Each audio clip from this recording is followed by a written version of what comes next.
What the White House describes a unique window of opportunity to cripple Iran's missile buildup, others see a dangerous departure from global norms. It appears that these actions are inconsistent with international law.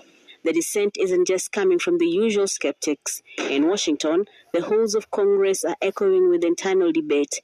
While House Speaker Mike Johnson defends the strike as a response to Iranian intimidation, others are questioning the legality of the administration's rush to war. Because the U.S. Constitution is clear that the power to declare war squarely sits with Congress. And it is very clear that this administration has not put forward a viable argument for why the U.S. should be declaring war on Iran and why it has deployed military resources without congressional authorization. Across the Atlantic, the fracture is even more pronounced. Spain and France have moved from concern to outright condemnation. Spanish Prime Minister Pedro Sanchez has made it clear Madrid will not be a silent partner in what he deems a moral and strategic error. Vamos a ser cómplices. We will not be complicit in something that is bad for the world and contrary to our values and interests. Just because we might fear reprisals, we feel prouder than ever to be Spanish. Absoluta en la fortaleza económica.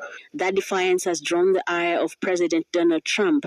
In a characteristic fashion, Trump didn't just target Spain's stance, he threatened their economy, while simultaneously venting his frustration with the United Kingdom's level of cooperation. By the way, I'm not happy with the UK either.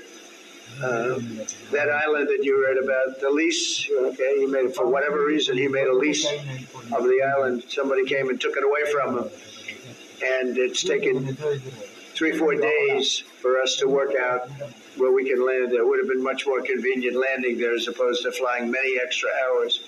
So we are very surprised. This is not Winston Churchill that we're dealing with. As the West argues over trade and tactics, Russia is seizing the narrative. Moscow has wasted no time accusing the U.S. and Israel of manufacturing a crisis to facilitate what it termed as long-planned scheme for regime change. There's no doubt that the so-called Iranian threat was merely a pretext for carrying out a long-planned scheme for forcibly overthrowing the constitutional government of a foreign state.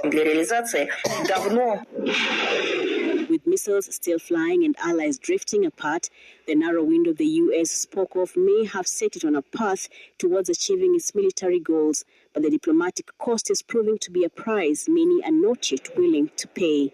Brenda Wanga, Citizen TV. In a major boost for the security sector, salaries for police constables, mid-ranking officers and NYS members are